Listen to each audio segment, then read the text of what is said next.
આજના સમયમાં મોટા ભાગના યુવાનોને પોતાના વિચારો કેવા રાખવા જેના વિશેની ખાસ તાલીમ મળી નથી, અને માત્ર વિચારો ખરાબ રાખવાને કારણે પોતાના જીવનની અંદર સફળતા મેળવવા માટે એ તકલીફ ભોગવે છે. તો જીવનમાં કેવી રીતે વિચારવું એવું માર્ગદર્શન આપવા માટે મારે એક વાર્તા કહેવી છે. આજની વાર્તા મારો જીવન મંત્ર સૌને માટે સારું જ વિચારવું.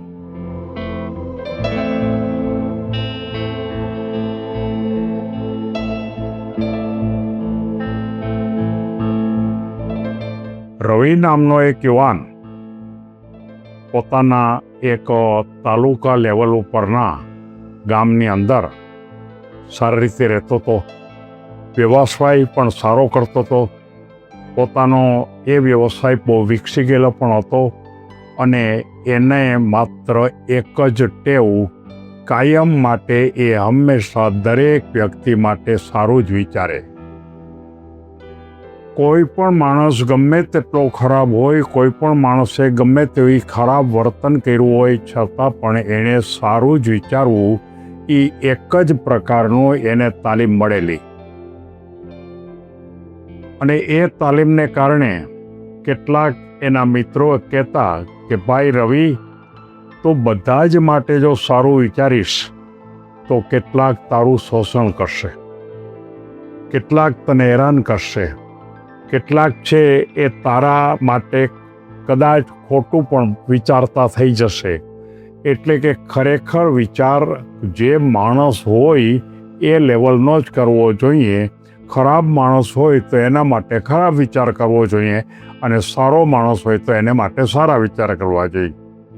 ત્યારે રવિ કહે નહીં, જીવનનો સિદ્ધાંત એ છે કે માણસ ગમે તેવો હોય, માણસની પ્રકૃતિ ગમે તેવી હોય, માણસના કામ કરવાની પદ્ધતિ ગમે તેવી હોય, પણ આપણે તો એના માટે સારું જ વિચારવું. અને જો આ રીતે વિચારશું તો આપણા જીવનમાં આગળ વધી જશું. એમ રવિને એક વખત એક બહુ મોટા સંતે કીધેલું, અને જેના પરિણામ રૂપે એની ટેવ પણ એવી થઈ ગઈ, અને કાયમ માટે એક જ વાત કરતો કે મારો જીવન મંત્ર એ જ છે કે સૌને માટે સારું વિચારવું. પણ આપણને ખબર છે કે જેમ આપણા સમાજની અંદર બને છે, એમ કોઈ એકાદ કોઈક નબળા માણસે રવિ માટેની ખરાબ વાત ઉડાડી, અને રવિ ખરાબ છે ને સમાજમાં બધાને છેતે છે, કેટલાકને હેરાન કરે છે, ઓમ ઉપરથી સારી સારી વાતો કરતો લાગે, સારા વિચાર કરતો લાગે, પણ અંદરથી ખરાબ અને ખોટો છે, આવા પ્રકારની વાત એણે ફેલાવી. રવિના મનમાં પ્રશ્ન થયો કે ખરેખર મારા માટે આવી વાત ફેલાવાનું કોઈ કારણ તો છે નહીં.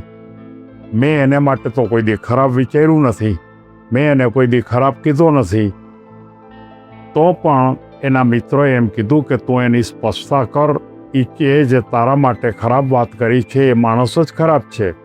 તું એને માટે સાચી વાત કર કે એ માણસ ખરાબ છે. તો કે નહીં, મારો સિદ્ધાંત છે કે હું હંમેશા કોઈ પણ માણસ માટે સારું જ વિચારીશ, એટલે એ વ્યક્તિ માટે પણ હું હંમેશા સારું જ વિચારીશ.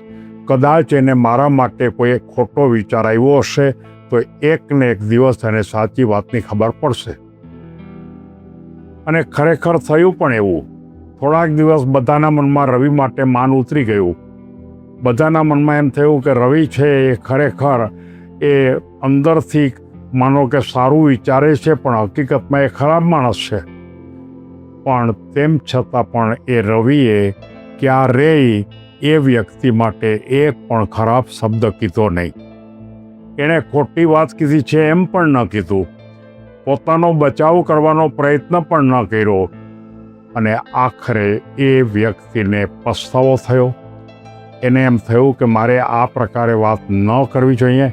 રવિ ખરેખર સારો માણસ છે, અને જો હું આ પ્રકારે વાત કરું તો સારા માણસો છે એ ખરેખર વધારે સારા રહેશે નહીં. એટલે એ વ્યક્તિએ ફરીવાર સમાજને એમ કીધું કે મને કોઈએ એમ કીધેલું કે આપણે રવિને હેરાન કરવો છે, રવિની જે બહુ મોટી કિંમત છે, રવિની જે મોટી છાપ છે એ છાપને આપણે ભૂંસી નાખવી છે, માટે મેં એના વિશે ખોટી વાતો કરેલી. ખરેખર તો રવિ બહુ ઉત્તમ છે અને એ હરેક માટે માત્ર ને માત્ર ઉત્તમ વિચારે છે. અને એ વાત એને જ્યારે ખબર પડી ત્યારે રવિને બધા વધારે સન્માન આપવા માંડ્યા, રવિને વધારે પ્રેમ કરવા માંડ્યા, રવિ પાસેથી કેટલીક બાબતો વધારે જાણવા પણ માંડ્યા અને રવિ માટે ખરેખર એક ઉત્તમ સજ્જન વ્યક્તિ છે એવા પ્રકારની છાપ વિકસી ગઈ. મિત્રો, આ વાર્તા આપણને શું કહે છે? આ વાર્તા આપણને એમ કહે છે કે કોઈ પણ માણસ માટે સારો વિચાર આપણા વ્યક્તિત્વને મજબૂત બનાવે છે. નફરત કરતા પ્રેમ અને અન્ય તરફની શુભેચ્છા એ જીવનની અંદર આપણને ઊંચાઈ ઉપર લઈ જાય છે.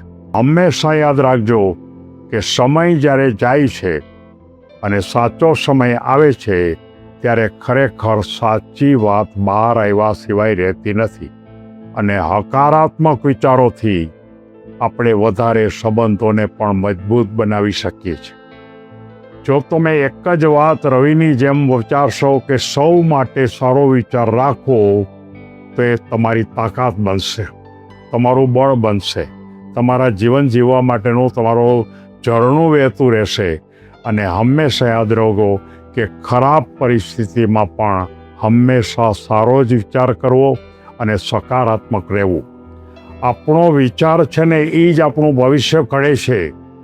અને સારો વિચાર કરનાર વ્યક્તિ હંમેશા સમાજમાં માન પ્રાપ્ત કરે છે, પ્રેમ પ્રાપ્ત કરે છે, લાગણી પ્રાપ્ત કરે છે અને બધાનું સન્માન પણ મેળવે છે. રવિની આ વાત દરેક યુવાને સમજવા જેવી છે. કેટલાક સિદ્ધાંતો આપણા જીવનની અંદર જો આપણે નક્કી કરીએ તો જીવન આપણું ધન્ય બની જાય. એમાંનો આ રવિનો આ એક સિદ્ધાંત ખૂબ જ મહત્વનો છે કે કોઈ પણ સંજોગોમાં, કોઈ પણ પરિસ્થિતિમાં અન્ય માટે હંમેશા સારું જ વિચારવું. અને આ સિદ્ધાંત પણ જીવનમાં ઊંચે લઈ જવા માટે પૂરતો છે. સૌને ધન્યવાદ.